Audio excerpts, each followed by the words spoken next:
नमो आर्याय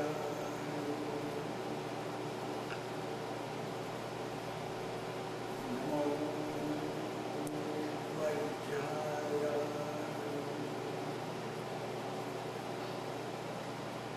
नमो लोके सप्तसाय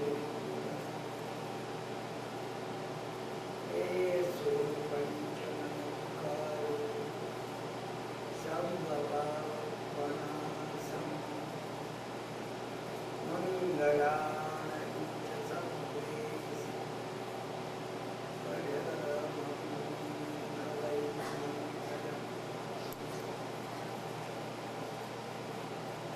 नमस्ते वतीर्णाय विश्वोपकृत्यै नमस्ते कृतार्थाय सद्धर्मकृत्यै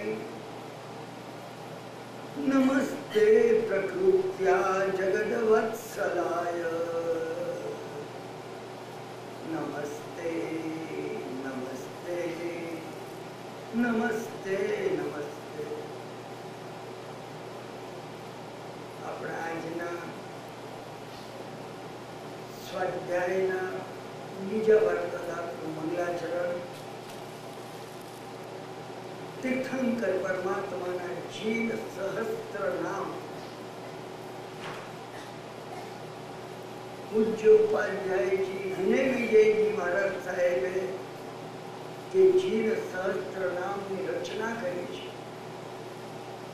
143 ગાથામાં प्रत्येक गाथा में 7 नमस्कार है। सुंदर है, खूब सुंदर है। एमानी गाथा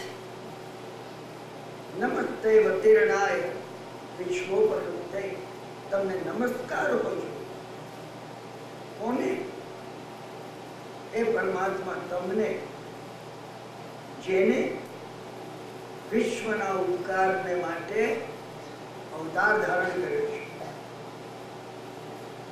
તમે ઉપરથી દેવલોકમાંથી ઉતર્યા છો જગતને ઉપકાર કરવા માટે તમે ઉતર્યા છો। નમસ્તે કૃતાર્થાય સદ્ધર્મ કૃત્યે અને સમ્યક ધર્મને પ્રગટ કરવા માટે તમે અમારા ઉપર કૃતાર્થ પારાવાર ઉપકાર કર્યો છે। नमस्ते प्रकृत्या जगद्वत्सलाय केवा छो तमे प्रकृति स्वभाव थी सहजपणे तमे जगद्वत्सल छो। प्रभु तमे जगद्वत्सल छो। मोक्षे जवुं तमारे माटे बिल्कुल सहेलुं हतुं। बिल्कुल बिल्कुल तमे धार्યું હોત તો ચપટી વગાડતા તમે મોક્ષે ચાલી જાય। તમારે અમારા ઉપર ઉપકાર કરવાનો સમગ્ર વિશ્વ ઉપર શાસન સ્થાપી અને તમારે ઉપકાર કરવાનો હતો। પ્રત્યેક મંગલાચરણ કંઈક ઉદાહરણને ધારણ કરે જેમાં ડેપ્થ છે તમે ભૂલશો નહીં। પ્રત્યેક મંગલાચરણમાં કોઈ પ્રક્રિયા છે। શું પ્રક્રિયા છે આમાં? પ્રભુ समग्र विश्वना उपकारने माटे तमे जन्म धारण कर्यो छे अने हूँ तमने नमस्कार करूं छुं। कोईनो उपकार करवानो मैं विचार्यो छे। उपकारो मैं घणा लीधा लेवानो मने गमे छे। बीजाओ मारा पर उपकार करे मने उपयोगी थाय मने मददरूप थाय पण परमात्मा मैं कोईने मददरूप थवानुं क्यारे विचार्युं छे? અને નમસ્તે કૃતાર્થાય સદ્ધર્મ કૃત્યૈ એ જે સદ્ધર્મનું સમ્યક ધર્મનું તમે સ્થાપન કર્યું છે અને સમ્યક ધર્મનું સ્થાપન કરી તમે અમારા ઉપર પારાવાર ઉપકાર કર્યો છે એનો એક અંશ પણ જીવનમાં ઉતારવા મેં પ્રયત્ન કર્યો છે। स्वाध्याय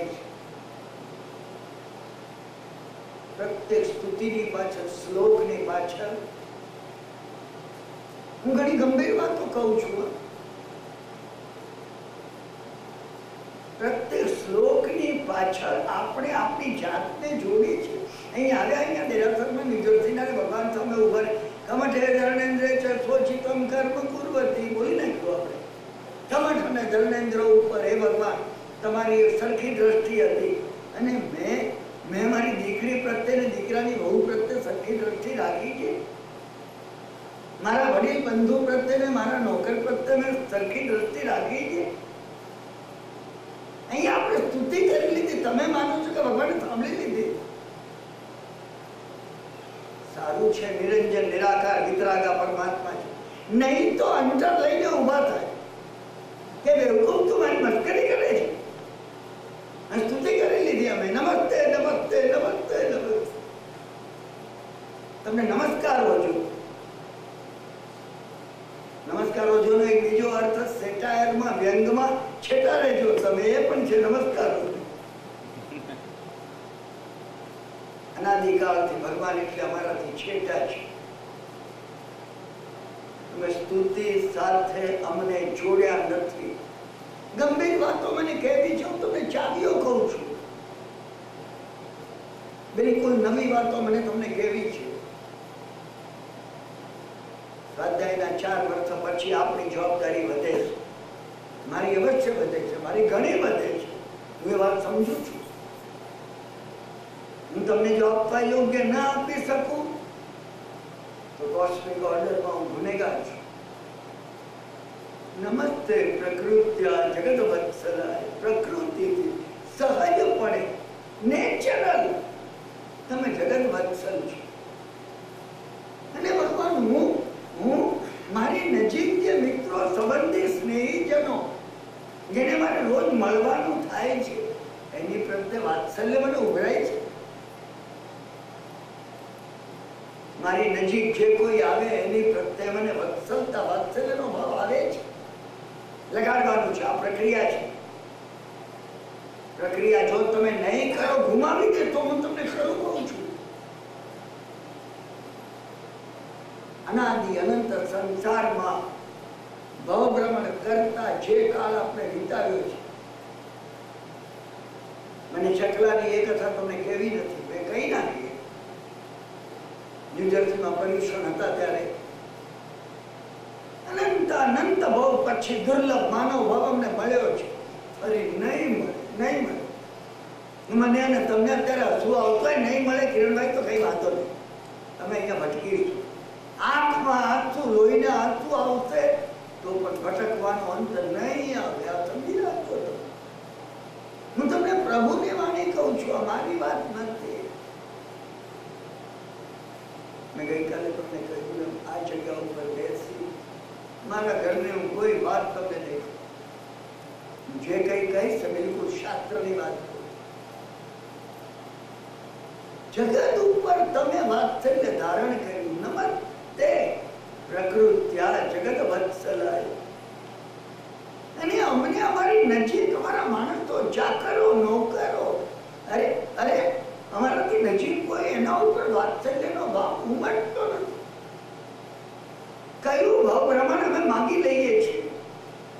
અનંત કાળે અમારો છુટકારો નહીં થાય. આપણે કહી શકીએ કે અમે જેના પરિચયમાં આવ્યા છીએ એની પ્રત્યે 6 ગજની વસ્તી આ પ્લેનેટ ઉપર, આ પૃથ્વી ઉપર છે. અનંતાનંત જીવો બીજા પ્લેનેટ ઉપર અને 14 રાજલોકમાં રહેલા છે. હું બીજા જીવોને ઓળખતો નથી, પણ મારી નજીક અહીંયા તો હું ઓળખું છું. હું મનુષ્યોના, પશુઓના, પક્ષીઓના, ઝાડના, વૃક્ષોના, છોડવાઓના, ફૂલોના પરિચયમાં આવું છું. મને પ્રેમ ઉભરાય છે. મેં મારી જાતને પૂછ્યું, ભગવાન તમે પ્રકૃતિથી જગત વત્સલ છો. વાત્સલ્ય પણ મારામાં ક્યારે આવશે? નમસ્તે નમસ્તે નમસ્તે નમસ્તે. મારામાં ઉગાડનાર, મને આ નવું વિઝન આપનાર, મારી દ્રષ્ટિ જેને ઉગાડી છે એવા એ પરમાત્મા, મારા તમને નમસ્કાર હોય. નમસ્કાર હોય. અત્યંત ભાવપૂર્વકના નમસ્કાર. આ પરમાત્માએ આપણને નવી દ્રષ્ટિ આપી છે.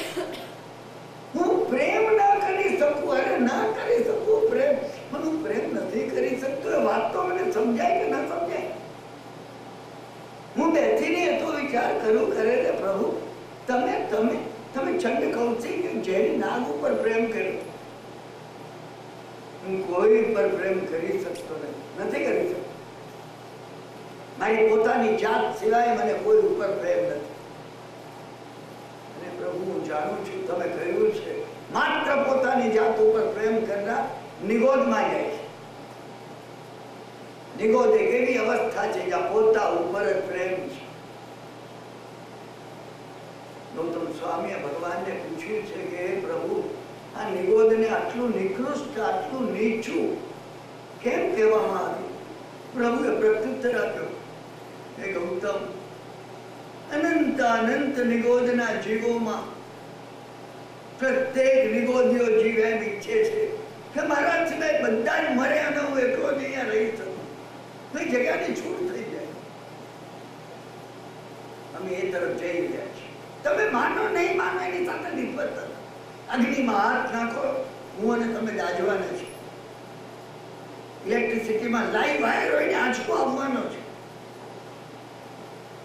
પ્રભુની વાણી સાવચેતી રૂપે છે. હું અને તમે જો એક વાર સમજી લો. અને એટલે સ્વાધ્યાય કરવાનું કહેવામાં આવ્યું છે. માનવી માનવી બની અને સ્વાધ્યાય ન કરે એ માનવી નથી, પશુ છે. પશુ છે. સ્વાધ્યાય કરવો જ પડશે, કરવો જ પડશે. એ મન ભોજન નહીં કરે તો ચાલશે, સ્વાધ્યાય નહીં કરે તો નહીં ચાલે. મેં ગઈ વખત તમને કહ્યું હતું એમ ચાવી છે દ્રવ્યથી ભોજન, એને લીધે અમે સ્વસ્થ છીએ. અત્યારે બધા ભોજન કરીને આવ્યા છો, આપણે સ્વસ્થ છીએ. દ્રવ્યથી ભોજન એ આપણે જે આહાર લઈએ છીએ, ભાવથી ભોજન સ્વાધ્યાય. સ્વાધ્યાય ભાવથી ભોજન છે. પરમ ભાવથી ભોજન ધ્યાન.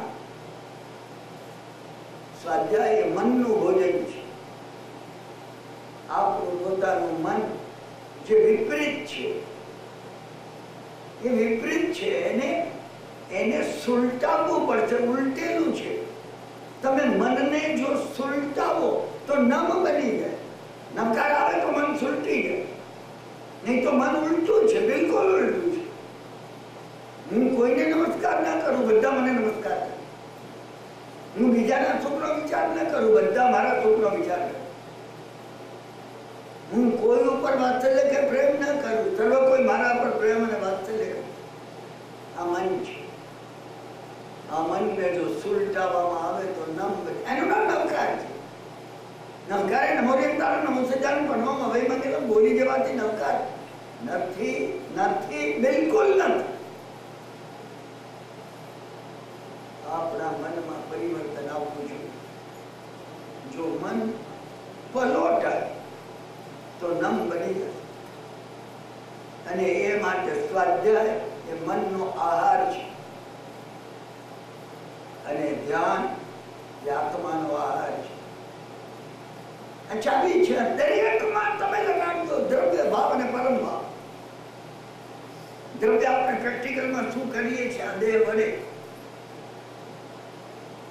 અને ભાવ આપણે એની સાથે સાથે શું કરવું જોઈએ, અને પરમ ભાવ આપણું લક્ષ્ય શું હોવું જોઈએ, આપણું ગોલ શું હોય, આપણે ક્યાં પહોંચવું છે. ભોજન દરેક જણ કરીએ છીએ, સ્વાધ્યાય પણ કરીએ, અને ધ્યાન આપણું લક્ષ્ય હોવું જોઈએ. એક દિવસ એવો આવે અને ધ્યાન કરતા રહીશું. ધ્યાન કરવા માટે આ સ્વાધ્યાય શરૂ કર્યો છે. અને સ્વાધ્યાય થઈ શકે એ માટે ભોજન કરીએ છીએ. ભોજન એ માટે છે કે સ્વાધ્યાય કરીએ. શાસ્ત્રમાં કહેવામાં આવ્યું છે સ્નાન એ માટે કરવું જીનેશ્વરની પૂજા થઈ શકે. સ્નાન કરવું દ્રવ્ય સ્નાન છે. જીનેશ્વરની પૂજા આપણે સ્નાન કરીએ એ જીનેશ્વરની પૂજા માટે કરીએ છીએ. એમ એવી રીતે સ્વાધ્યાય ધ્યાન માટે કરીએ છીએ.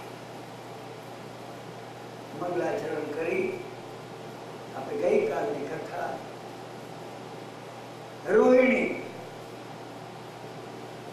રોહિણીની એ કથા જીવનમાં કઈ રીતે પ્રગટ થાય એવા એકમાત્ર હેતુથી, આ એકમાત્ર હેતુ છે આપણો કે જીવનમાં આ કથા આપણા પ્રગટ થઈ. કથાનો યોગ, ભગવાને કહેલી કથાઓ કાં તો જીવનમાં એ પ્રગટ થાય, કાં તો જીવનમાં આપણે બચી જઈએ. મમન શેઠની કથા કઈ રીતે નરકમાં જતા બચવું એ માટે મમન શેઠની કથા છે. અને કઈ રીતે સર્વાર્થિત વિમાનમાં જવું એ માટે શાલિભદ્રની કથા છે. મેં ગયા વર્ષના વાર્તાલાપમાં કહ્યું હતું એમ આ જ રાજગ્રહી નગરી છે. ચંપા નગરી પણ આ જ છે ને રાજગ્રહી પણ આ જ છે. માનવ દેહ છે એ જ રાજગ્રહી છે, એ જ ચંપા છે, એ જ શ્રાવસ્તી છે. અને આની અંદર અહીંયા ઉપર શાલિભદ્રના 7 મજલાનો મહેલ આવેલો છે અહીંયા ઉપર. અને અહીંયા નીચે મમન શેઠનો 7 મજલાનો મહેલ આવેલો છે. મારે શોધવાનું છે કે હું મમન બનું છું કે શાલિભદ્ર બનું છું. તમે દર વખત વિચાર કરો, હાથ આમ કરીને આમ છે કે હાથ આમ છે આપણા. આમ જો હાથ છે તો હું અને તમે મમન છીએ, અને આમ હાથ છે તો હું અને તમે શાલિભદ્ર છીએ. પ્રત્યેક કથા પ્રક્રિયા માટે છે, બનવા માટે છે. તમે જો બનવાનો પ્રયત્ન કરશો તો શાલિભદ્ર બની શકશો. તમે નહીં બનવાનો પ્રયત્ન કરો તો મમન બની જશો. મેં તમને વાર્તાલાપમાં કહ્યું છે, ક્રોધ નેચરલ છે, કુદરતી છે. ક્રોધ થવો, તમે થૂકો મારા મોઢા ઉપર, મને તરત ગુસ્સો આવશે. તમે બે શબ્દ બોલો મને, તમે મને કહો તું મહામૂર્ખ ગધેડો છે, તરત મને ગુસ્સો આવશે. ક્રોધ નેચરલ છે. સમતા ક્ષમા કલ્ચર કરવી પડે. સમતા ક્ષમા આપણે કેળવવી પડે.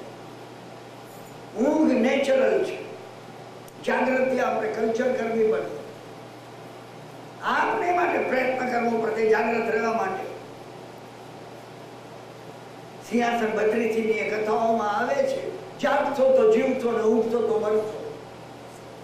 અને આપણે કાં તો જો જાગીશું તો જીવી શકશું, અને ઊંઘેલા છીએ. હું અને તમે ક્યાં જાગતા છીએ? તમે સમજો તો આપણે જાગતા છીએ? ના. એ અરેબિયન નાઇટ્સમાં અને સિંહાસન 32 માં આવે છે એમ લોકો ઊંઘમાં પથ્થરના માનવીઓ જતા હોય છે, આવતા હોય છે, દુકાનો ચલાવતા હોય છે, બાળકો ઉત્પન્ન કરતા હોય છે. બધું ઊંઘમાં છે. આ કયા નગરની વાત છે? આપણા નગરની વાત છે. કાં તો આપણે ઊંઘમાં હોઈએ છીએ, કાં તો જાગતા હોઈએ છીએ. જાગવા માટે પ્રયત્ન કરવો પડે. પ્રત્યેક કથા આપણને જગાડવા માટે છે. તમે એક કથાને એ રીતે લેજો. આ વાર્તા નથી, હું તમને ફરીથી કહું છું. હું કથા એ માટે કહું છું, એમાંથી કોઈ એક ફોર્મ્યુલા જો તમને મળી ગઈ, જીવંત બની જશે. હું કથા તમને ભગવાને એ માટે કહી છે કે પ્રસંગ ઘટના ઘટે છે, તમને કથા યાદ આવશે. તમને કથા યાદ આવશે. કોઈ ડંખ મારતું હશે અને આવતું રિએક્ટ, તમને ભગવાન યાદ આવશે.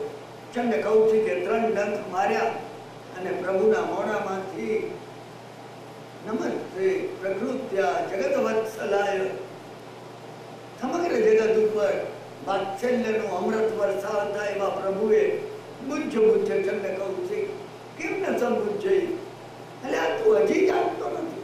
તમને કથા યાદ આવશે. હું તમને ફરીથી કહું છું, તત્વજ્ઞાન વિસરાઈ નથી. કથા કોઈ દિવસ વિસરાશે, કોઈ દિવસ નહીં વિસરે, કોઈ દિવસ નહીં વિસરે.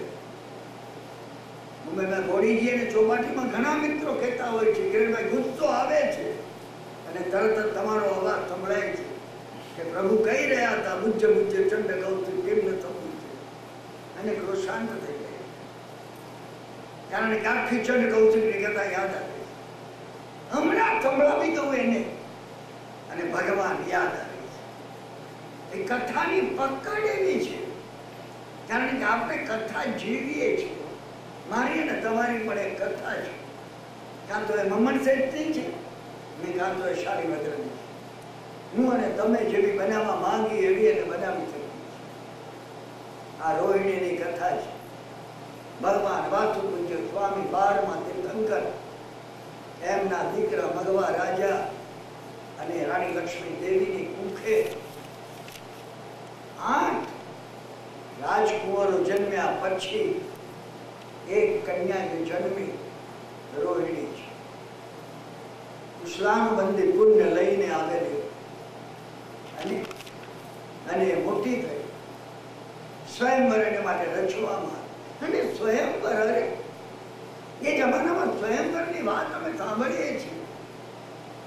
જેમને એ વાતની ખબર નથી, પરદેશી ઇતિહાસકારો, એમને ખબર નથી કે ભારતની પ્રાચીન કથાઓ, મહાભારત અને રામાયણની 63 શલાકા પુરુષ ચરિત્રની આ કથાઓ એ માત્ર ઇતિહાસ નથી. ઇતિહાસની કેપ્સ્યુલમાં તત્વજ્ઞાન ભરવામાં આવ્યું છે. એટલે ઘણીવાર એ પરદેશી ઇતિહાસકારો અહીંયા પ્રાચીન ભારતમાં સ્વયંવર, જે કોઈ રાધાભેદ કરે, રાધાભેદ કરનારને રાજકન્યા પરણશે. અરે તમે માનો ત્યાં અમારી રાજકન્યાઓ એટલી મૂર્ખ હતી. કોઈ કોયડો મૂકવામાં આવે, આ કોયડાનો જે કોઈ ઉકેલ લાવશે એને રાજકન્યા પરણી જશે. તત્વજ્ઞાન છે આની પાછળ ઊંડું તત્વજ્ઞાન છે. વિદેહના જનક રાજાએ પોતાની કન્યા સીતાનો સ્વયંવર રચ્યો. શિવનું ધનુષ્ય જે ઉપાડે, તમે વિચાર તો કરો. અરે કોઈ બળવાન વ્યક્તિ હોય ને, કિંગ કોંગ કે ધારાસિંહ હોય તો ઉપાડી લે, તો કન્યા સીતા એને બનાવી દે. તમે એમ કીધું, આપણે ઉડાનમાં ગયા નથી ગયા ભાઈ. અમે આ પડદા ઉગાડ્યા નથી. અમે ઘણી વાર એ વાતો ઉપરથી મને ઘણી વાર પૂછે છે. ભારતની અંદર મહાભારતની ટીવી સિરીઝ ચાલતી હતી. મને કહે કે બે બાજુ રસ્તા ઊભું હોય અને આખી ગીતા કઈ રીતે સંભળાવી હશે. મેં કીધું આનો શું જવાબ આપો? તમે શું જવાબ આપો? તમે શું જવાબ આપો? અહીંયાથી હું એમને કહેતો કે મરીન ડ્રાઈવથી હું લિવિંગસ્ટન મારી દીકરીને ટેલિફોન કરું છું, કેવી રીતે જતો હશે. અને અમે બે એકબીજાની પાસે બેસીને વાત કરતા આવીએ, એના કરતા વધુ સ્પષ્ટ વાત કરીએ છીએ. મને કહે તો ટેલિગ્રાફિક છે. બસ તો મેં કીધું એ ટેલિગ્રાફિક જેને સમજાય એને આ સમજાય. એક જુદું ડાયમેન્શન છે. આ જુદું ડાયમેન્શન છે. નાના ગમે એટલો મોટો મુંબઈમાં બેસી અને અવાજ કરું લે, હા મોઈ તળીએ ના સંભળે તો લિવિંગસ્ટનમાં ક્યાંથી સંભળે? એ માટે વાયરલેસના વિજ્ઞાનનું એક સાયન્સ શીખવું પડે. અમારા ઇતિહાસને, અમારી કથાઓને સમજવા માટે એક સિમ્બોલોજીનું, પ્રતીકનું વિજ્ઞાન શીખવું પડે. એક નવો પડદો ઉગાડવો પડે. એ માટે શુદ્ધ જ્ઞાનને આટલી મહત્વની વાત કહેવામાં આવે. અને દ્રૌપદીનો સ્વયંવર થયો. દ્રૌપદીનો સ્વયંવર જે રાધાભેદ કરે, રાધાભેદ પણ કેટલો કપડો છે, હું તમને વર્ણન નથી કરી કરતો. એ જે વાતો આગળ આવે છે તત્વજ્ઞાન છે. અહીંયા અર્જુન દ્રૌપદીને વરે કે ભગવાન રામ સીતાને વરે, એ આત્મા તમે દર્શન કઈ રીતે પ્રાપ્ત કરે એની પ્રક્રિયા કહેવામાં આવી છે. ગઈ વખત વાર્તાલાપમાં મેં તમને કહ્યું હતું, એ અભિમન્યુ જે વખતે 7 કોઠાનું યુદ્ધ જીતે છે, હારી જાય છે. 6થા કોઠામાં હારી જાય છે. એ તમે 7 કોઠાનું યુદ્ધ એ કોઈ વોર ટેકનોલોજી સમજાતા અંદરની વાત છે. બિલકુલ અંદરની વાત છે. જેને બિલકુલ અંદરની આ વાત ઉઘડી શકે કે કઈ રીતે એ એક પછી એક કોઠો, એ દ્રોણાચાર્યથી માંડી અને જયદ્રથ સુધીનો એ જે કોઠો છે, 7 ચક્રોના કોઠાનો ભેદ કરી અને તમે દર્શન પ્રગટાવવાની પ્રક્રિયા શાસ્ત્રકારે સ્પષ્ટ બતાવી છે. અનંતાનુબંધી ક્રોધ, અનંતાનુબંધી માન, અનંતાનુબંધી માયા, અનંતાનુબંધી લોભ, પછી મિથ્યાત્વ મોહનીય, વિશ્વ મોહનીય અને સમ્યકત્વ મોહનીય. એ સમ્યકત્વ મોહનીય જે છે માટીનો કોઠો છે.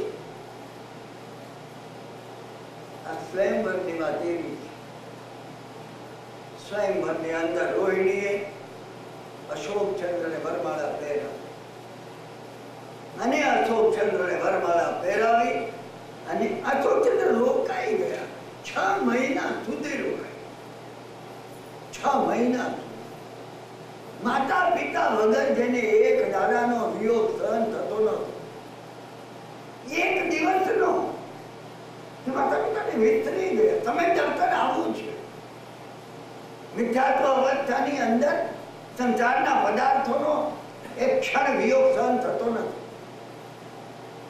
અને તમે દર્શન પ્રગટ થયા પછી એ માટે શાસ્ત્રકારોએ મોક્ષને મુક્તિ સુંદરી કહી છે. તમે કોઈ સ્ત્રી નહીં સમજતા કે મુક્તિ સુંદરી કેવી હશે. ના ના ના ના ના, આના ઊંડાણમાં જવાનું છે, એની પાછળ જવાનું છે, શબ્દોની આર પાર જવાનું છે. શબ્દોની આર પાર આપણે કપરા થતા જઈએ છીએ. સ્વાધ્યાય વધારે કપરો થતો જાય છે, એ તમે સમજો. જો આપણે એની આર પાર જઈ શકીએ તો જ ઉઘડી છે. આ ઉઘાડવાની વાત છે, અંદરના ઉઘાડની વાત છે. ખુલતું જશે, આ કપરું નથી, ખુલતું જશે. બિલકુલ બિલકુલ ખુલતું જશે. એ કુશલાનું મંદિર પુણ્ય લઈને આવેલી પરણીને જયારે પતિ સાથે 6 મહિને નાગપુરમાં આવી પહોંચી ત્યારે ત્યારે ત્યારે ત્યારે નાગપુરમાંથી બધી બીમારીઓ અદ્રશ્ય થઈ. સુકાળ પ્રવર્તતો હતો. ધન સમૃદ્ધિ વધે છે. આ કુશલાનું મંદિર પુણ્યનો પ્રતાપ છે. અને આપણે આ કથા આ સ્વાધ્યાયમાં એ માટે લીધી છે. મોક્ષના માર્ગ ઉપર આગળ વધવા માટે કુશલાનું મંદિર પુણ્ય એ ભાતુ છે. ભાતુ વાપરવું જેવું નથી, પણ ભાતુ સાથે હોવું જોઈએ. મારી માં કહેતી કે 2 દિવસના ગામત્રે જવું હોય, ભાતુ રાખવું સાથે આપી દેવું કોઈ. તીર્થંકરો વાપરતા નથી. એ કુશલાનું મંદિર પુણ્યને વરસાવી જાય છે અંતિમ સમયે જતા. મારી માં પણ ક્યાંક જાત્રાએ જતી, 2 દિવસ મુંબઈથી વિરાર જાય, હા એ વાતો સાથે હોય. એ ઢેબરા કે જે કર્યું હોય એ પછી મુંબઈ આવતા બોમ્બે સેન્ટ્રલ ઉપર બહાર કોઈને ખવડાવી દે, આપી દે. એમ તમે કુશલાનું મંદિર પુણ્ય વાપરતા નહીં, આપી દેજો. વાતો સાથે હોય. આજે તમને આશ્ચર્ય થશે. આજે શક્તિ મને પ્રસંગ યાદ આવે. બોડીજીમાં એક વખતે મારા ધર્મ મિત્ર સ્વામી વિખવદાસજી આ પ્રસંગ કહે. હું એક વખત તમને આગ્રહ કરીને બોડીજી લઈ આવ્યો. બધું સ્વામીજી ચલો, તમે બધાની ઈચ્છા તમને જોવાની બહુ છે. અને અત્યારે પણ જો સ્વામીજી જીવતા હોય, હું તમને ખાતરીથી કહું છું કે હું એમને ન્યુયોર્ક સ્વાધ્યાયમાં લઈ આવ્યો. ત્યાંથી અહીંયા લઈ આવ્યો. એવી વ્યક્તિઓને તમે જુઓ, તમને ખુશી થઈ જાય. ધર્મ જેમના જીવનમાં જીવંત બની ગયો હોય, આપણે એમને જોઈએ, એનો ચેપ લાગે ને આપણને આપણા જીવનમાં ધર્મ જીવંત બને. ધર્મ પણ ચેપી વસ્તુ છે, ભારે ચેપી વસ્તુ છે. ધર્મ એ અત્તર જેવી સુગંધ છે. કબીરે જેમ કહ્યું છે એ પ્રમાણે જો કુછ ગંદી દે નહીં તો ભી બાત સુધા. અત્તરવાળાની દુકાને તમે જાઓ અને અત્તરવાળો તમને કઈ ના આપે, કશું ના આપે. તમે પૈસો ખર્ચો ના હોય, સુગંધ આવ્યા જ છે.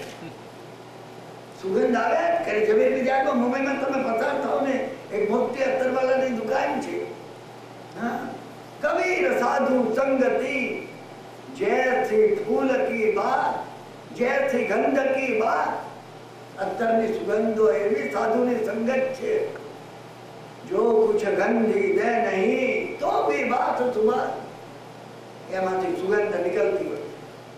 અને સુગંધનો ભૂલશો નહીં તમે સ્વાધ્યાયમાં. કાનનો સંબંધ તમે જ્ઞાન જોડે છે, આંખોનો સંબંધ તમે દર્શન જોડે છે, અને નાકનો સંબંધ તમે ચારિત્ર જોડે છે. કોઈના જીવનમાંથી સુગંધ તો જ આવશે કે એના જીવનમાં ઓતપ્રોત થઈ ગયું, એના જીવનમાં મને એને બોલવાની જરૂર નથી પડી ને મારા જીવનને ભાષણો બગાડવા પડે. પેલાનું જીવન એ જીવન, વિક્રમદાસજીનું જીવન એ જીવન, એ જીવંત વાર્તાલાપ. તમે એની જોડે બેસો તમને સુગંધ. ભદ્રકર બીજે મહારાજ થાય એ બોલ્યા ન હોય ને સુગંધ. હું એમને લઈ આવ્યો ગોળીજી, અને ગોળીજીમાં એમને એક વાત કહી. આ કૃષ્ણનું મંદિર પુણ્યની એમને કહ્યું ધર્મમાં શું બળ છે. ધર્મ એ માન્યતાનો વિષય નથી, જીવન જીવવાનો વિષય છે. અને જેના જીવનમાં ધર્મ ઓતપ્રોત થયો છે, તદાકાર થયો છે, દુઃખ આવતું નથી. દુઃખ આવે નહીં, બિલકુલ ના આવે. હું તમને વિક્રમદાસજીના શબ્દો કહું છું. વિક્રમદાસજીએ ગોળીજીના એ વાર્તાલાપમાં એટલું જ કહ્યું ના કે તમે માનશો નહીં. મને પણ આશ્ચર્ય થયું. એમને કહ્યું તમે માનશો નહીં, પરંતુ મદ્રાસની અંદર એક એટલું મોટું કુટુંબ છે, જેમાં 127 સભ્યો છે. દીકરીઓ, દીકરાઓ, દીકરાના દીકરા, દીકરાની દીકરીઓ, શું દીકરીઓને ઘેર દીકરા. કુટુંબ તો એક જ કહેવાય. અને એના વડીલ રતનચંદજી કપૂરચંદ, મદ્રાસની અંદર એમની મોટી પેઢી છે. વિક્રમદાસજી વર્ણન કરતા હતા. આજે રતન, અત્યારની વાત નથી કરતો, એ વખતની વાત કરું છું. વિક્રમદાસજીએ કહ્યું કે આજે રતનચંદજી એ વયોવૃદ્ધ જીવે છે. એ કાં તો શત્રુંજયમાં નવાનું કરતા હોય, ચાતુર્માસ કરતા હોય, કાં તો મદ્રાસમાં રહેતા હોય, તીર્થંકર પરમાત્માની 3.5, 4 કલાક, 5 કલાક ભક્તિ કરતા હોય. આ રતનચંદજી 127 ના કુટુંબમાં પોતાના દીકરાઓ અને દીકરીઓને એનો વિસ્તાર 126 જણનો. વિક્રમદાસજી આશ્ચર્યકારક વાત કરી. કદાચ રિપ્લેના મિલીમીટર નોટમાં પણ નહીં આવી હોય. એમને કહ્યું કે એમને કોઈની માંદગી કે મૃત્યુ જોયું નથી. અમને આશ્ચર્ય થયું, મને પણ આશ્ચર્ય થયું ત્યારે કે વિક્રમદાસજી શું કહે છે, કોઈનું મૃત્યુ કે કોઈની માંદગી. અને એમને વિક્રમદાસજીએ કહ્યું ના કે કિરણભાઈના ગોળીજીના ક્લાસ સ્વાધ્યાય વર્ગમાં હું આજે એ સજ્જનને લઈ આવ્યો છું. કૃપા કરીને રતનચંદજી શેઠ ઉભા હતા, અને એ વયોવૃદ્ધ ઉભા થયા. અમે બધા એમને પગે લાગ્યા. એ બધાને પગે લાગ્યા. વિક્રમદાસજીએ કહ્યું કોઈ માંદુએ થયું હોય તો એ નવાનું કરવા ગયા હોય તો કોઈ માંદું થયું. મદ્રાસથી બહાર નીકળે અને ઘરમાં જે કોઈ માદા થવાના હોય માદા પડી જાય. એ આવે ત્યારે બધા સાજા હોય. માન્યામાં નહીં આવે. તમને માન્યામાં નહીં, મને આવતું નહોતું, મને નહોતું આવતું. ત્યાર પછી અમે જયારે ગોળીજીનો વાર્તાલાપ પૂરો થઈ ગયો, હું વિક્રમદાસજીને અને રતનચંદજીને સાથે મારે ઘેર લઈ ગયો. મરીન મેં એમને ક્રોસ કર્યા. કે આ કેમ બની શકે? કુશલાનું મંદિર. કુશલાનું મંદિર આજની વાત તમને કહું છું. આ હું તમને વાત કહું છું 25 વર્ષ પહેલાની વાત કહું છું. રતનચંદજી સાહેબને હું મળ્યો છું, મદ્રાસ એમને ઘેરે રહ્યો છું. મેં એમનો અતિથિ સત્કાર મેં માણ્યો છે. કુશલાનું મંદિર પુણ્ય કોઈ જબ્બર તત્વ છે. અને રોહિણી જે કુશલાનું મંદિર પુણ્ય મેં તમને જેમ કહ્યું એનું પ્રતીક છે, એનું સિમ્બોલ છે. હું અને તમે કઈ રીતે આ કુશલાનું મંદિર પુણ્યને પ્રગટાવી શકીએ કે જેથી આપણે પોતે ધર્મના માર્ગમાં નિષ્કંટક આગળ વધી શકીએ, ઉપર ચડી શકીએ, ઊંચે ઉડી શકીએ. મહત્વની વાત આ છે. આ મહત્વની વાત છે. અને ત્યાર પછી કથા શરૂ થાય છે. 7મા મજલાની અટારીમાં પોતાના લાડકવાયા લોકપાલને રમાડતી એવી રોહિણીએ જયારે નીચે કોઈના રુદનનો અવાજ સાંભળ્યો ત્યારે એને આશ્ચર્ય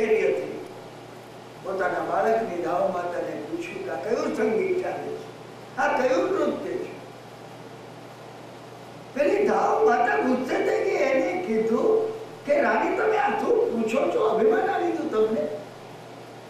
એકનો એક પુત્ર પેલી બાઈનો મૃત્યુ પામ્યો અને એ બાઈ ધ્રુપ કે છાતી અને માથું ફૂટે છે, રસ્તામાં પડે છે.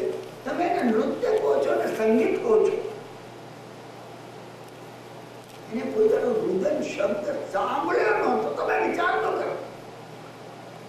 જેને રુદન શબ્દ ક્યારે પણ સાંભળ્યો, કઈ સ્થિતિ હશે તમે વિચાર કરો. ચેતનાની કઈ અવસ્થા હશે કે જેને દુઃખ શું છે એની ખબર જ નથી. શાલીભદ્રની જેમ જેને દુઃખ શું છે એની ખબર નથી અને આવેશમાં આવેલા ભારે આવેશ આવી ગયો. કોને? અશોકચંદ્ર એના પતિને. એને કહ્યું હું તને શીખવું છું, હું તને બતાવી દઉં કે આ કયું નૃત્ય છે અને આ કયું સંગીત ચાલે છે. અશોકચંદ્ર એમ કહેવા માંગતા હતા કે હમણાં રોવા માંડીશ ને તો ત્યારે તને જાત અનુભવ થઈ જશે. અને એમને એના ખોળામાં રહેલા લોકપાલને લઈ લીધો અને એને દેખાવ કરવા માંડે કે જો નીચે ફેંકું છું. અશોકચંદ્રને હતું હમણાં ઊભી થઈ જશે અને કે ના ફેંકતો ને.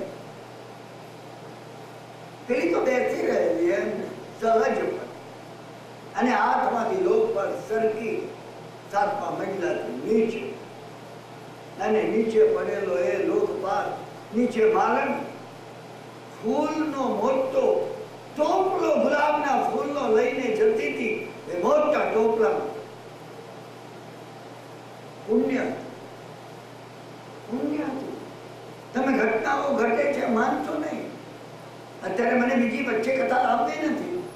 હું ગમે ત્યારે કહેવાનો છું કારણ કે મને બધી નવી કથાઓ કેવી છે. હું કહેવાનો છું એમાં કે જેની અંદર દુકાળ પડવાનો હોય સુકાળ થઈ જાય.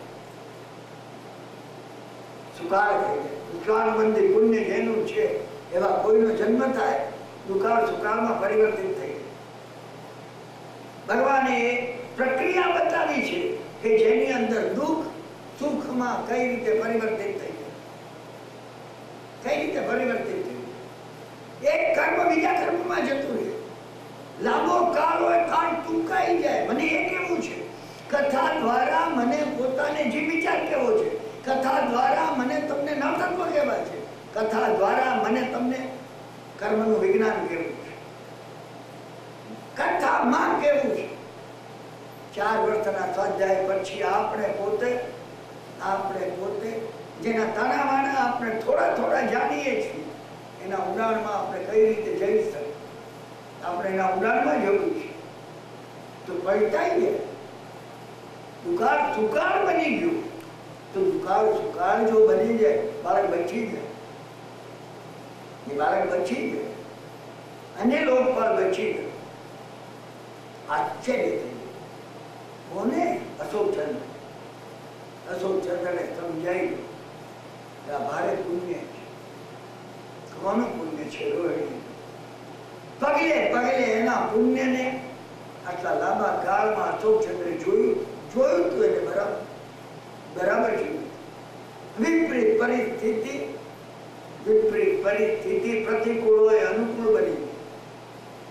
અશોકચંદ્રે જોયું આ સહજ. અશોકચંદ્રની જિજ્ઞાસા એ હતી કઈ રીતે આ બન્યું. અશોકચંદ્રને એ જાણવું. મારણ જયારે ટોપલામાં લોકપાલને લઈને આવી ત્યારે સુવર્ણનો રત્ન જડી બાજુ બંધ. અશોકચંદ્રે કાઢીને મારણને આપી દીધું. કથામાં આવે છે તમે જવા નહીં દેતા. ઉભા રહેજો તમે. મારી પાસે તો સમય નથી. નહીં તો એક જગ્યાએ સ્ટેશન કરું લોકલ ગાડીની માફક પગલે પકેને આપી દીધો બાજુ બંધ. હું અને તમે કોઈ સારા સમાચાર આવે તો આપણે પોતે બક્ષિસ આપી. હું મિત્રોને ઘણી વાર પૂછું છું. હમણાં ભારતની અંદર શેરો ભરવાનું મોટું કામકાજ ચાલે છે. નવી કંપનીઓ નીકળે છે. લોકો શેરો ભરે. 10 રૂપિયાના શેરના 40 પ્રીમિયમ, 50 પ્રીમિયમ, 100 પ્રીમિયમ. કેટલાક શેરોના 300 પ્રીમિયમ હોય. 10 રૂપિયાના શેરના તમે માન્યામાં નહીં આપે. એક વખતે અમે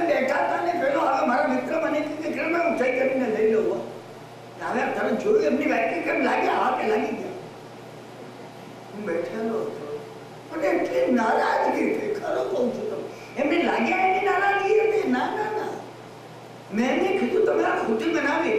પેલા પોસ્ટમેન ને તમે ઉભો રાખીને પાણી પાયું, તમે ચા આપી, તમે એને નાસ્તો કરવાનું કીધું, ખિસ્સામાંથી દર્શન કરી. તમને કેટલા આવ્યા? મને કે 8,000 રૂપિયા આવશે.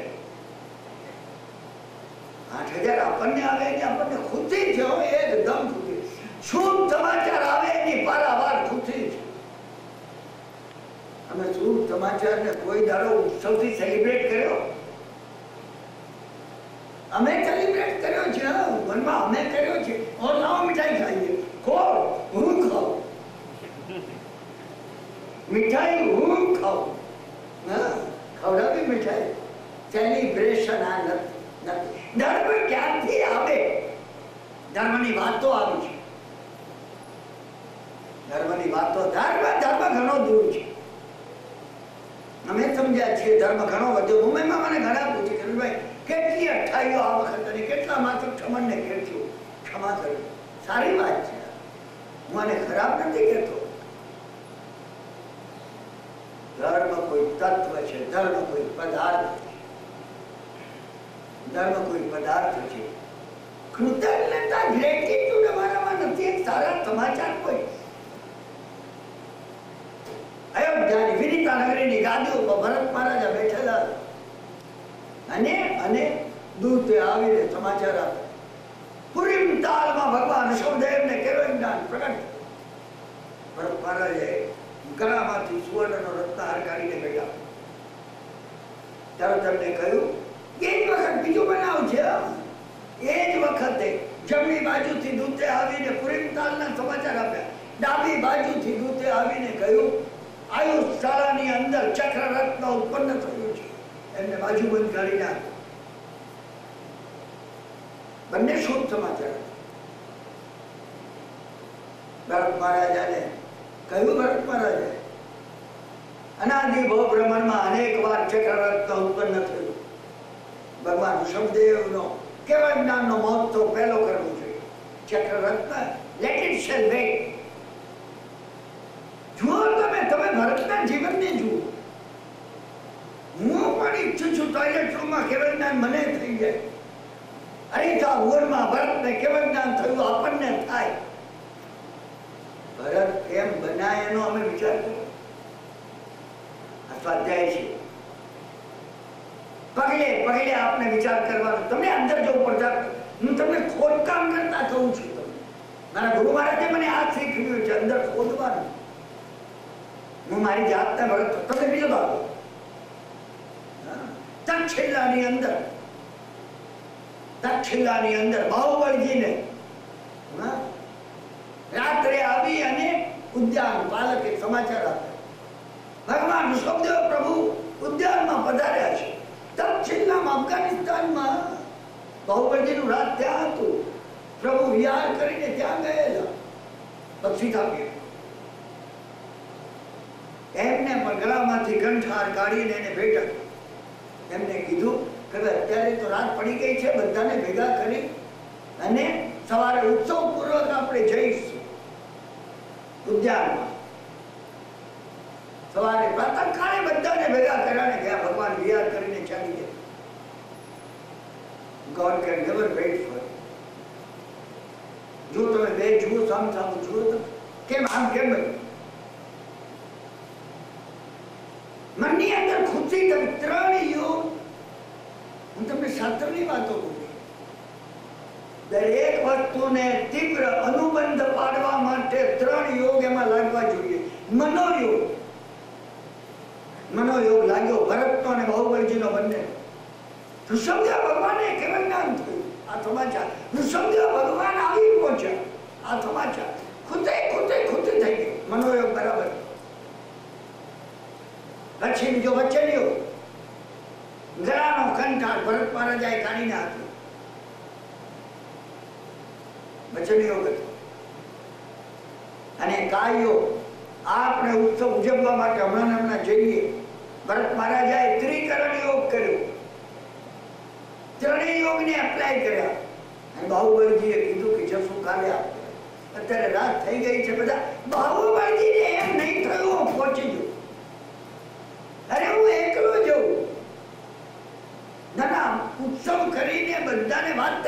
જઈશું, સવારે જઈશું. ભગવાન હતા નહીં શકતા. પ્રસંગ નાનો નથી. તમે પ્રસંગની કોઈ પ્રસંગ નાનો હોતો નથી. કોઈ પ્રસંગ નાનો હોય નહીં.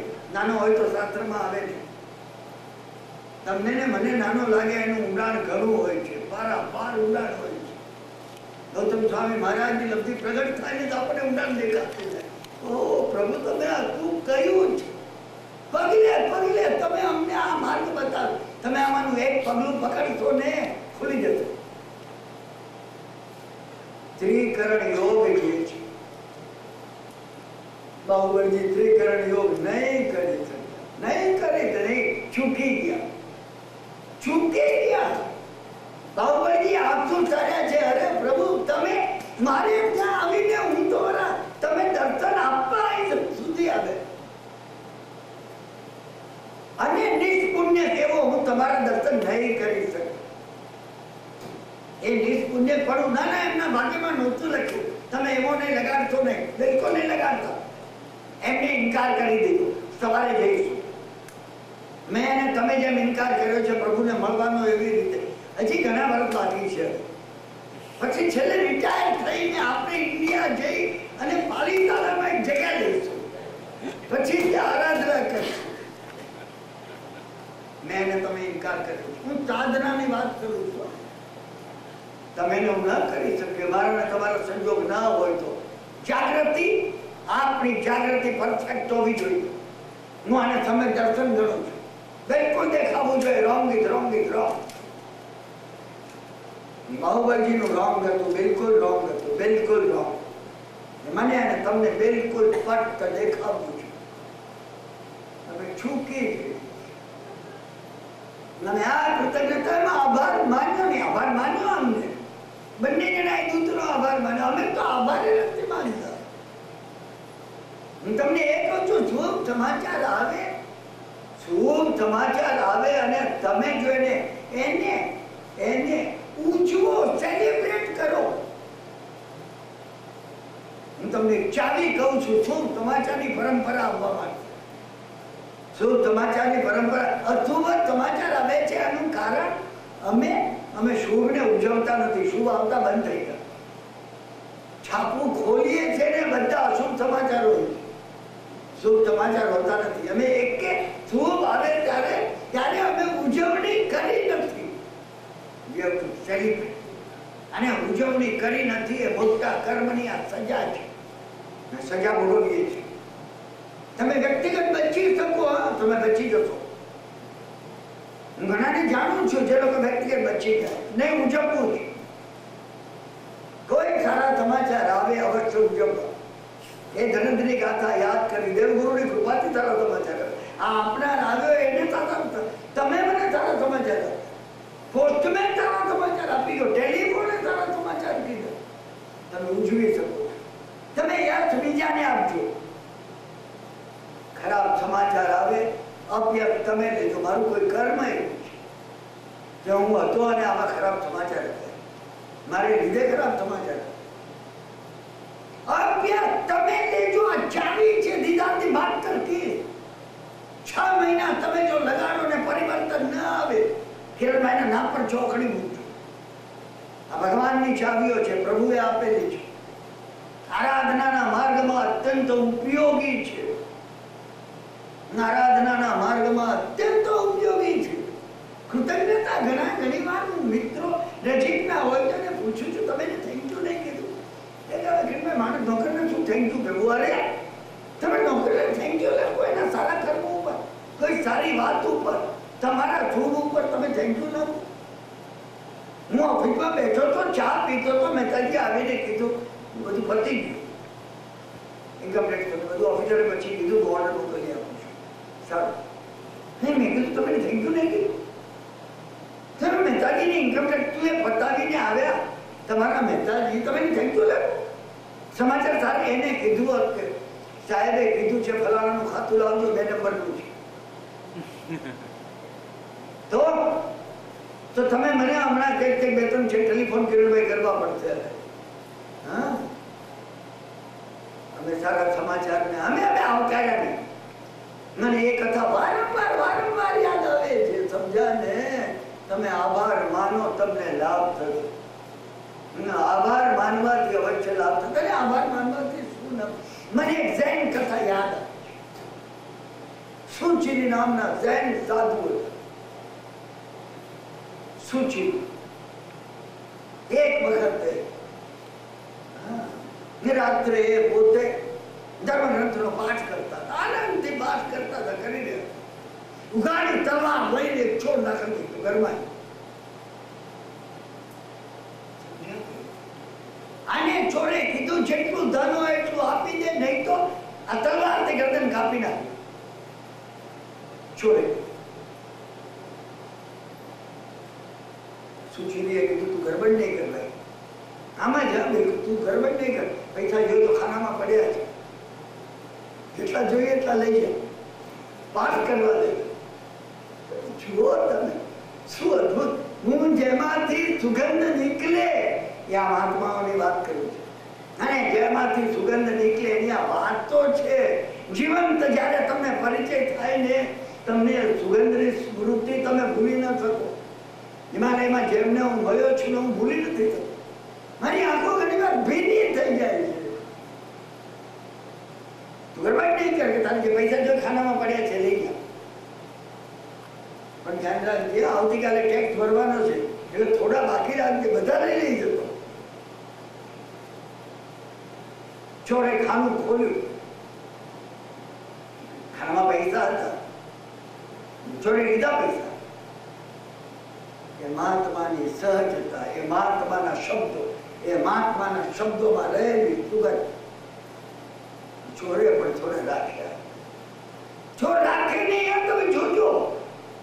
જૈન કથા લાંબી હોતી નથી. આ રોહિણીની કથા હું નીકળી શનિવારે ત્યાં સુધી ચાલવાની છે. આ જૈન કથા તો ચપટી વગાડો પૂરી થઈ જાય.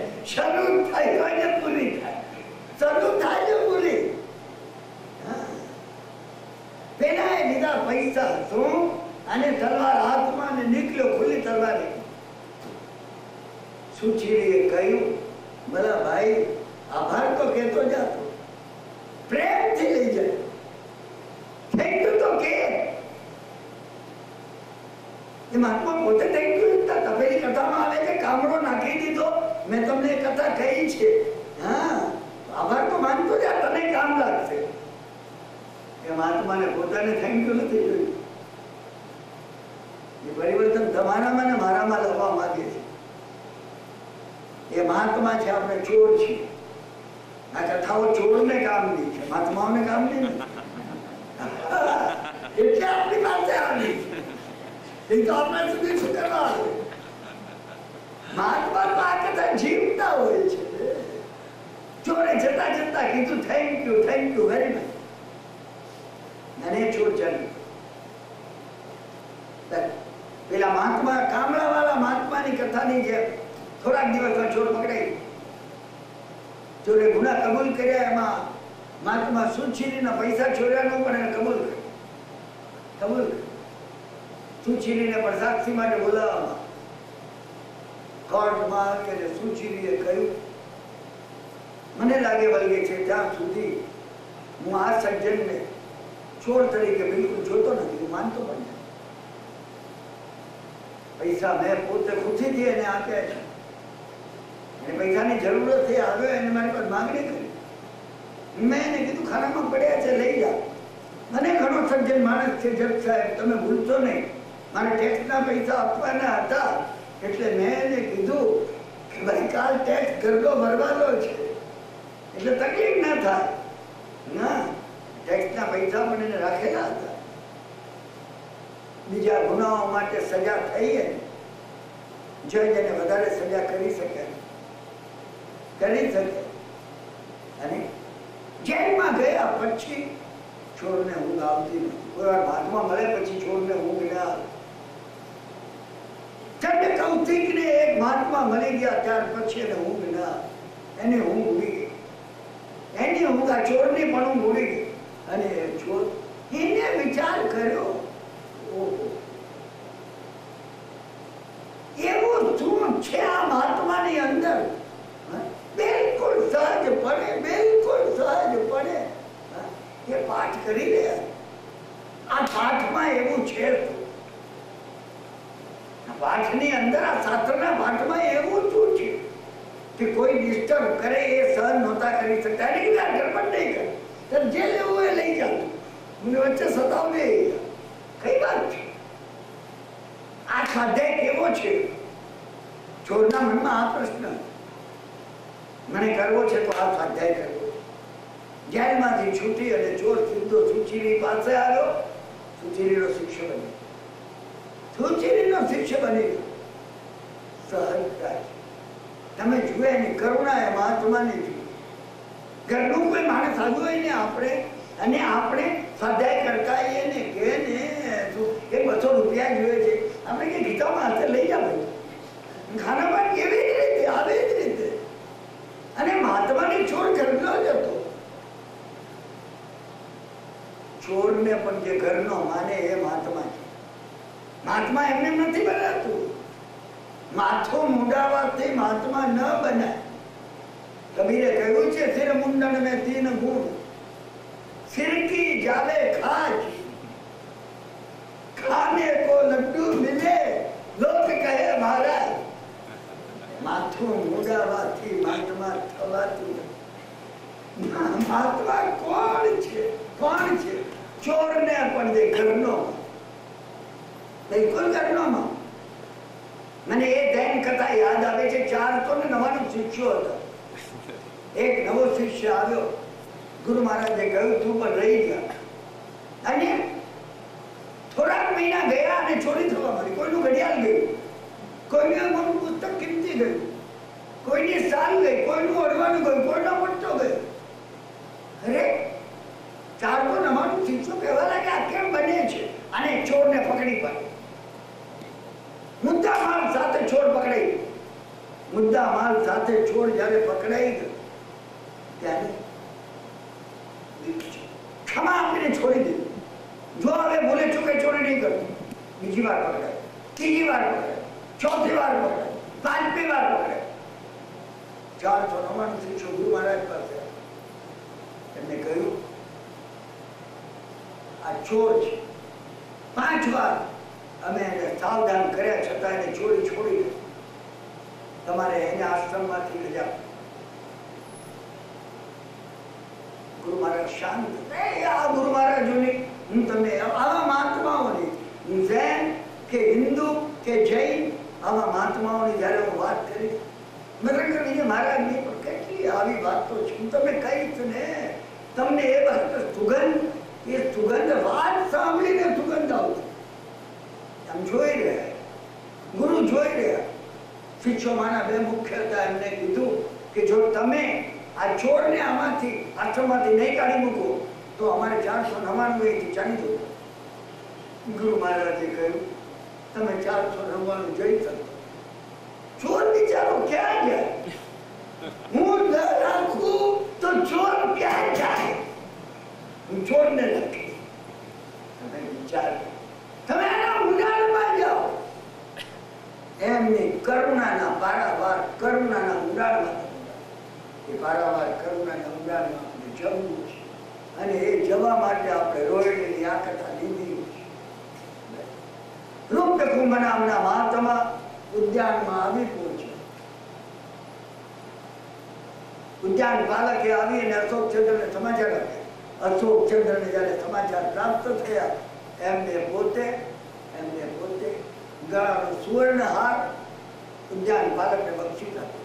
બધાને લઈ અને સારું નગર અને રોહિણી, અશોકચંદ્ર, સારું રાજકુટુંબ ઉદ્યાનમાં જયારે પહોંચ્યા, મહાત્માનો બોધ પૂરો થયો, એમનું પ્રવચન પૂરું થયું, ત્યારે અશોકચંદ્ર ઉભા ખૂબ સન્માનથી ભાવપૂર્વક એમને કહ્યું કે ભગવાન મારે એક પ્રશ્ન પૂછો. આ નાના શ્લોકોમાં એટલું ભર્યું છે, કેમ પ્રશ્ન પૂછાય? તમે શું પૂછ્યું એ કોને? અને જયારે પૂછ્યું તમે જાણશો ને પછી જવાબ તો આપો. અમને એટલી બધી ઉતાવળ છે ને પછી અંત શું આવે? વાતનો અંત નથી આવતો, આપણો અંત આવી જાય. કથાનો અંત આવતો નથી. મને તમે જો રોકાઈ શકે કે કઈ રીતે પૂછાય, કઈ રીતે હતો ગૌતમ સ્વામી કઈ રીતે પ્રશ્ન પૂછતા. ઉપદેશ માળામાં ધર્મદાસ ગણી રાજા ધર્મદાસે રાજગાદી મૂકીને દીક્ષા લીધી, ભગવાનના સ્વહસ્તે દીક્ષા લીધી. ગણધરો ઉપરાંત ભગવાને જૂજ વ્યક્તિઓને દીક્ષા આપી છે. એમાં ઉપદેશ માળાના કરતા ધર્મદાસ ગણીને ભગવાને દીક્ષા આપી. એમણે જે વર્ણન કર્યું છે ગૌતમ સ્વામી કઈ રીતે પ્રશ્ન પૂછતા. તમે એ વિધિ એ પ્રક્રિયા એટલી સમજો ને તમે ત્યાં રોકાઈ જાઓ. તમે સમજવાનો આ રીતે પ્રશ્ન પૂછાય. અંદરથી ભગવાન પ્રત્યુત્તર આપશે. હું તમને ખાતરી આપું છું. તમે ભગવાનના પ્રશ્નના પ્રત્યુત્તરમાં જશો ને બુદ્ધિ લગાડવી પડશે. તમે ત્યાં હૃદયને લગાડો. માસ્ટર કી આ છે, આપણે આપણી પાત્રતા કેળવવાની છે. પાત્રતા કેળવવાની છે. બધું આવી મળશે. મોક્ષ પણ આવી મળશે. મોક્ષ માટે હું અને તમે પાત્રતા કેળવવી. અને પાત્રતા કેળવવાનું જો શીખ્યા નથી, પાત્રતા માસ્ટર કી આ છે, તમે પાત્રતા કેળવો. અને પાત્રતા કેળવવાની રીત આ છે કે શ્લોકોમાં વચ્ચે જે પગથિયા નાના છે તમે પગથિયાને સમજવાનો પ્રયત્ન. અને જ્યારે અશોકચંદ્રે આ પ્રશ્ન પૂછ્યો ત્યારે કેળવી ભગવંતે એનો પ્રત્યુત્તર, હે અશોકચંદ્ર, આજ નાગપુરની અંદર વસુદેવ નામનો એક રાજા ઘણા વર્ષો પહેલા રાજા હતો. વસુદેવા નામની એની રાણી અને આજ નાગપુર નગરની અંદર ધર્મદત્ત નામનો એક વણિક ખૂબ શ્રીમંત, એને ધર્મદત્તા નામની પત્ની, બંને સુખેથી રહેતા. રાજાની વસુદેવની સાથે ધર્મદત્તને ગાઢ મૈત્રાચાર્ય,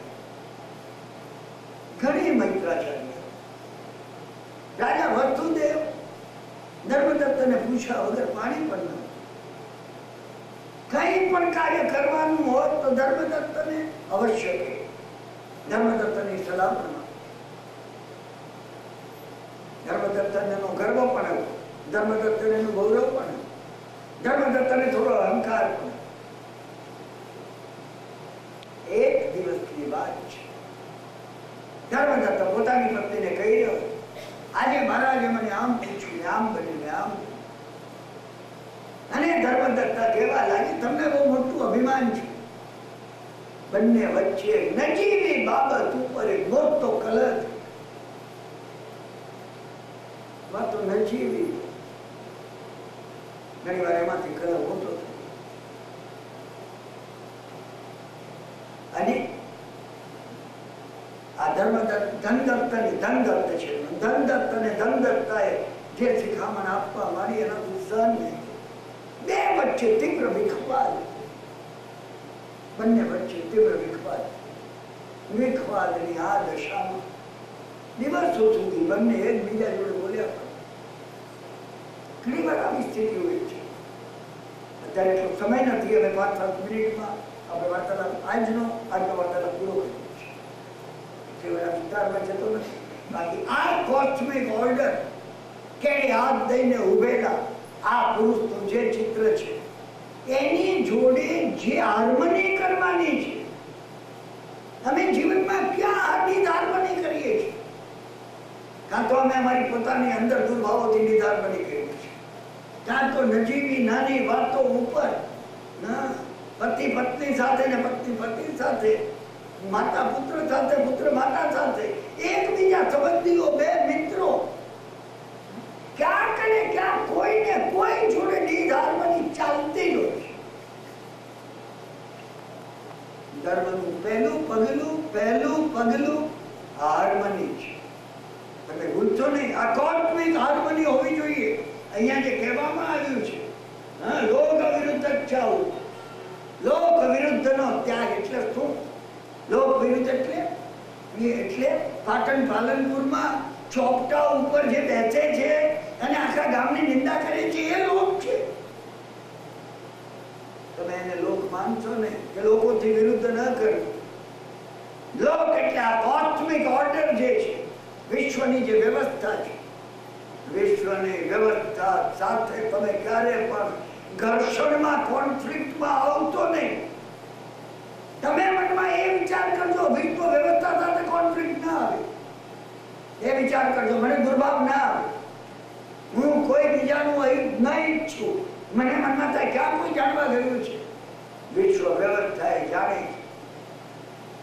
મારા મનની અંદર જે દુર્ભાવ આવ્યો એ અનંત ગુણો થઈ અને મને વળગવાનો છે. તમે ભૂલશો નહીં કે ભવાંતરમાં કર્મ રૂપે છોડશે નહીં આપણને. આ અવસ્થામાં ધનદત્તાને ગર્વ રહે. ધનદત્તા સગર્ભ. કઈ અવસ્થામાં ભાઈને ક્યારે ગર્વ રહે છે આપણે જાણતા નથી. પત્ની નથી જાણતી, પતિ નથી જાણતી. અને એને ભયંકર દુઃસ્વપ્નો આવતા શરૂ. સ્વપ્નની અંદર ગલીચીનો વરસાદ પડવા દે. ઝપકીને જાગી જાય એટલી દુર્ગંધ આવે. એટલી બધી દુર્ગંધ આવી. એક પછી એક દિવસો વધારે ને વધારે તીવ્ર, વધારે ને વધારે તીવ્ર ખરાબ દુઃસ્વપ્નોમાં જવાના. અને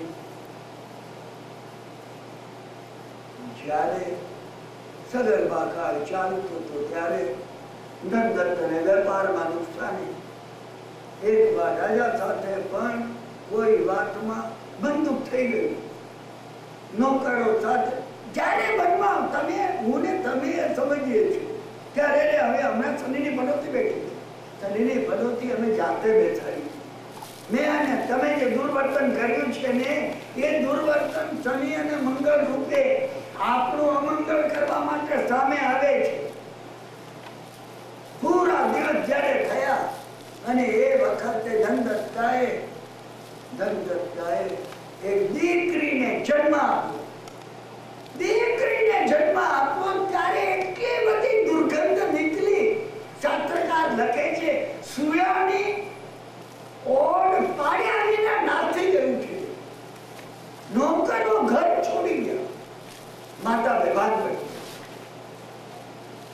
માતા બેભાન. આ દીકરી જયારે જન્મી ત્યારે પાડોશીઓને એ લોકો પણ અત્યારે દુર્ગંધ સહન નહીં કરી. દીકરી મોટી થવા લાગી. એના વસ્ત્રો કોઈ ધોતું નહીં. એની જોડે કોઈ બાળકો રમતા નહીં. આવી અવસ્થામાં આ દીકરી જયારે મોટી યોગ્ય ઉંમરની, ધનદત્તે વિચાર કર્યો કે મારે ગમે તે જણાને પરણાવવી છે. એનું નામ પાડવાનો મોકો જ નહીં મળ્યો. સારા નાગપુર શહેરના સર્વ લોકો એને દુર્ગંધાના નામથી ઓળખે. એ જતી હોય ને લોકો છેટે જવાનો પ્રયત્ન કરે. ચિંતાતુર એવા પિતાએ એક વખતે વ્યાપાર અર્થે બીજે ગામથી નાગપુર આવતા રસ્તામાં ઝાડ ઉપર દોરડું બાંધીને આપઘાત માટે ગળામાં દોરડું બાંધતા કોઈ દીન દુખી નિર્ધનને જોયો. ધનદત્ત ત્યાં દોડી ગયો. એને કીધું ભાઈ પેલાએ કીધું ભૂખે મરું છું, રહેવાની જગ્યા નથી, ખાવાની જગ્યા નથી, મહા દુખી છું. એના કરતા આપઘાત કરીને મરવું પસંદ કરું છું. તો એ વખતે ધનદત્તે એને કહ્યું હું તને રહેવા માટે 7 મંજલાનું મકાન આપું, તને ખાવા માટે બધી વ્યવસ્થા કરી આપી, જિંદગી સુધી તારે દુઃખી ન થવું પડે. પેલો કે તો તમને પરમાત્મા માનું, તારે મારી દીકરી જોડે લગ્ન કરવા. મારી દીકરીમાં થોડી એનામાં દુર્ગંધ આવે છે. પેલા એ કીધું કઈ વાંધો નહીં, જો ડર ખાવા બધું ગળતું હોય તો લગ્ન કરવા તૈયાર છે.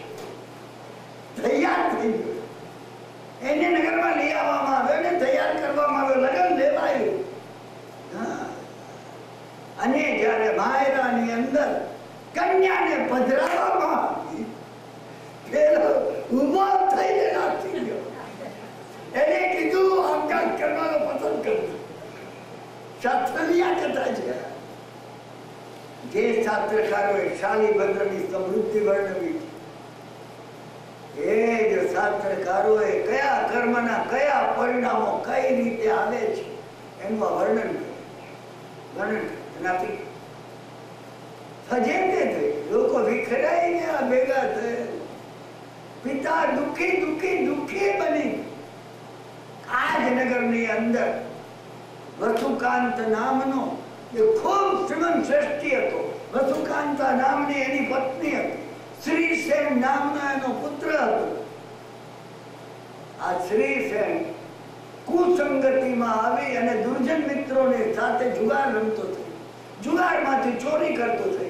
ચોરીમાંથી વેચાણીતા જતો થયો. આખી એની એક આખી પડવાની નિસરણી છે. એક વાર ચોરી કરતા પકડાઈ. ચોરી કરતા જ્યારે પકડાઈ, રાજાએ એને સૂળીની સજા કરી. વસુકાંતે જઈને રાજાને બહુ સમજાવ્યા. રાજાએ કહ્યું, ના, ચોરી કરનાર જો મુદ્દામાલ સાથે પકડાઈ ગયે તો આપણા રાજ્યમાં નિયમ છે. દંડકતે સાંભળ્યું કે શ્રીસેનને સૂળી પર ચડાવવાના છે. રાજા સાથે મૈત્રી હતી. એને રાજાને આવીને વિનંતી કરી કે મહારાજ, આપણી મૈત્રીમાં મેં ક્યારે કઈ માંગ્યું નથી, પરંતુ એક ચીજની તમને ખોળો પાથરી વિનંતી કરું છું કે આ શ્રીસેનને તમે મુક્તિ આપો. એક શરતે મારી કન્યાને એ પાડી. રાજાએ કહ્યું, પણ જો ફરીથી ચોરી કરશે તો તારો જમાઈ છે તો પણ હું એને સૂળી ચડાવ. આ વખતે હું એને એ શરતે મુક્તિ આપું છું કે જો એ દુર્ગંધાને પરણતો હોય તો દુર્ગંધા પણ સુખી થાય. તારી દીકરી એ મારી પણ દીકરી જેવી જ છે. કોઈ દુષ્કર્મ લઈને દુષ્કર્મ એના ઉદયમાં આવી ગયું છે. રાજાએ એ વાત સ્વીકારી. શ્રીસેનને બોલાવીને રાજાએ કહ્યું, ફરીથી જો તો પકડાયો ચોરી કરતા. ધનદત્તે કીધું કે મારી પૂરી સમૃદ્ધિ હું એને આપવાનો છું. એને પછી ચોરી કરવાની જરૂર નથી. મારી પાસે પણ વસુકાન જેટલા જ પૈસા છે. રાજાએ કહ્યું, પણ ફરી જો તું પકડાય તો હું અવશ્ય તને સૂળી પર ચડાવ. લગ્નની તૈયારી થઈ. લગ્ન શ્રીસેન સાથે દુર્ગંધાના લગ્ન કરવામાં. દુર્ગંધા માટે શ્રીસેનને પણ ખબર હતી, પરંતુ મૃત્યુના મુખમાંથી બચી જવા માટે એની સાથે લગ્ન 7 મહિલાના મકાનની અંદર ઉપરના મજલામાં સુહાગ રાતને દિવસે બહારથી ધનદત્તે તાળું માર્યું. પ્રાતઃ કાળે તાળું એને ઉઘાડ્યું. બાળા તો બંધ જ હતા. આખી રાત ખૂણામાં આંખ અને કાન અને નાક બંધ કરી અને ત્રીજા આખી રાત ઉભેલો.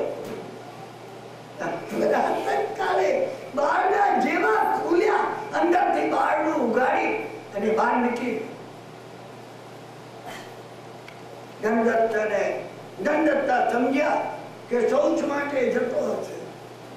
એ સીધો રાજાના દરબાર મહેલમાં પહોંચ્યો.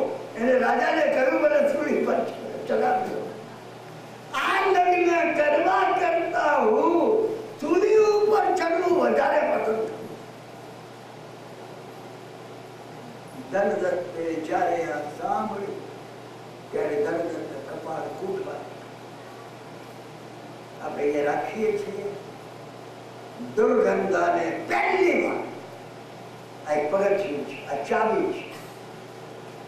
પહેલી વાર એ વિચાર્યું કે મેં જબરજસ્ત નૃત્ય પૂર્વે કર્યું છે, નહીં તો આ બને.